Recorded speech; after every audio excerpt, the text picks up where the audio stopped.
মেহেরপুর জেলায় এবার রোপা আউশ ও ব্রি ধান ৯৮-এর ভালো ফলন হয়েছে। ইতোমধ্যে ধান কাটা শুরু করেছেন চাষিরা। খরচ কম হওয়ায় এবং ভালো ফলন পেয়ে খুশি কৃষক। চাষিরা জানান, এবার সময়মতো বৃষ্টি ও পোকার আক্রমণ কম থাকায় অন্য বছরের তুলনায় খরচ কম হয়েছে। চাষিরা বলছেন, এবার বিঘা প্রতি ধানের ফলন হয়েছে ১৮ থেকে ২০ মণ। আমি এই বছর এই মৌসুমে আউশ ৯৮ ধানের জাত বিএডিসি থেকে নিয়ে আবাদ করেছি এবং আবাদে আমি খুব ভালো আশানুপাত এবার ফলন হয়েছে বলে মনে করছি।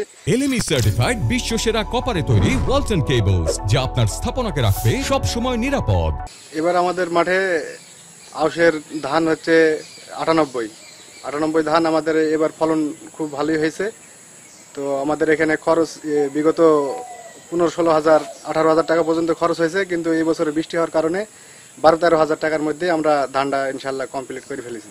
কৃষি বিভাগ জানিয়েছে, মেহেরপুরে আউশ ধানের আবাদ হয়েছে ২১,৯৮০ হেক্টর জমিতে। এখন ধান মাড়াই ও ঘরে তোলায় ব্যস্ত সময় পার করছেন চাষিরা।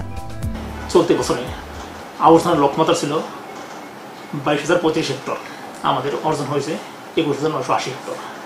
লক্ষ্যমাত্রা থেকে সামান্য কম। এবার পাটের আবাদ বেশির কারণে এই সমস্যা আবাদ একটু কম হয়েছে।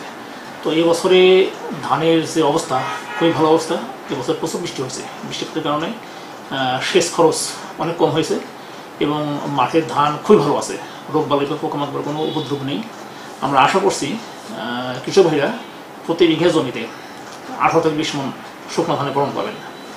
তো যদি সামনে বৃষ্টিপাত কম হয়, কাটার সময় কোনো সমস্যা না হয়, কৃষক ভাইগণ ঠিকভাবে কাটতে পারবেন এবং এতে তারা যথেষ্ট লাভবান হবে। মেহেরপুর থেকে গোলাম মোস্তফা, চ্যানেল আই।